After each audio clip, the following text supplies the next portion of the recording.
I get it all the time. It's like, my team, my coach, this. It's like, who are you playing for? And what are your goals? And whenever I coach anybody, when they walk in, it's, are you ready to be selfish? Are you ready to start taking care of yourself and putting yourself first and measuring yourself against yourself and not worrying about impressing others or pleasing people or letting people down or saying the wrong things?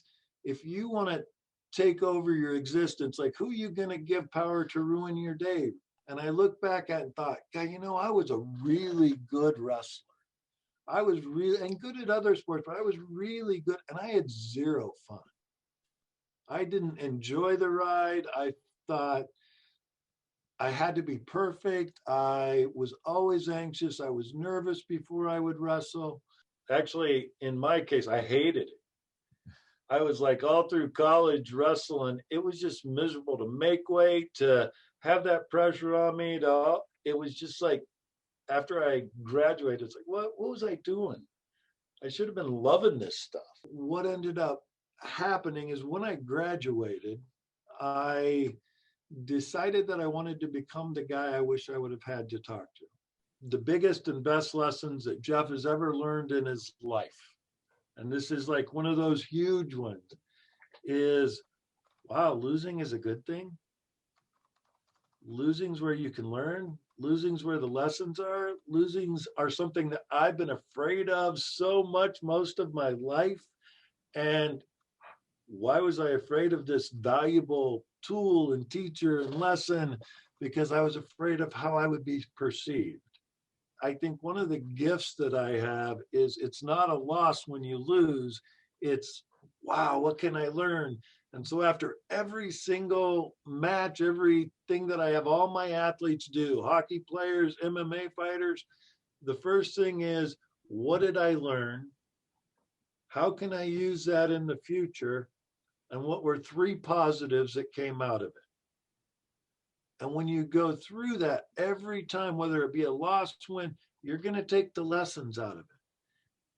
And we, so much when we're afraid to lose, we're afraid to learn those lessons that go along with them. We beat ourselves up about it. We don't want to think about it. We don't want to go there because we hate to lose so bad. But it's kind of like any fear. You got to step into it. You got to walk into the lesson and be able to learn it so you can move forward.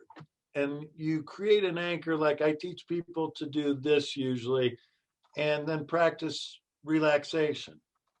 And when you do that and you get better at the relaxation, you're training your body to respond to that anchor. He does it religiously. Most of them will do it religiously because it's a game changer for them.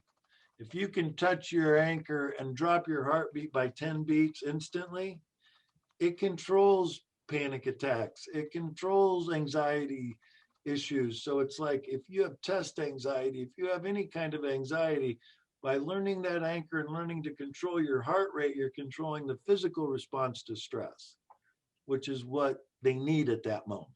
All my athletes, I have to really convince to be selfish. And that's really hard for people in general. It's like athletes want to please, they want to show, they want to all these things, but to be a good or a great at anything, you have to make it about you. And humility is a piece to the whole puzzle.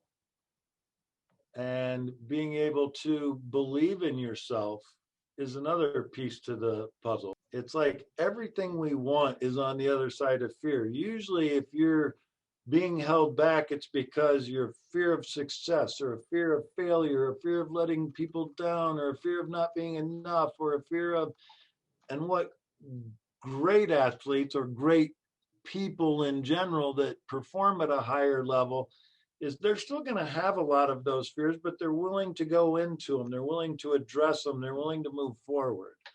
Because if you just stick with the fears are going to control you.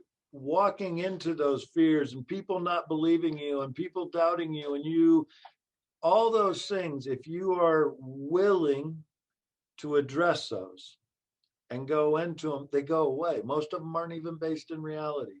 fear and confidence can't exist in the same plane. So it's like if the fear goes away, the confidence is naturally going to go up. Give me a list of your biggest fears. We're going to walk into them. In our time together, we're going to go each one and we're going to walk about them. We're going to experience them. We're going to see if it's a reality. You know, it's not always the best political to have that level of grit, but I will tell you, success comes with that level of grit. You know, you're not, if you don't have an undying level of grit, you're not going to be great at anything. You're going to be average.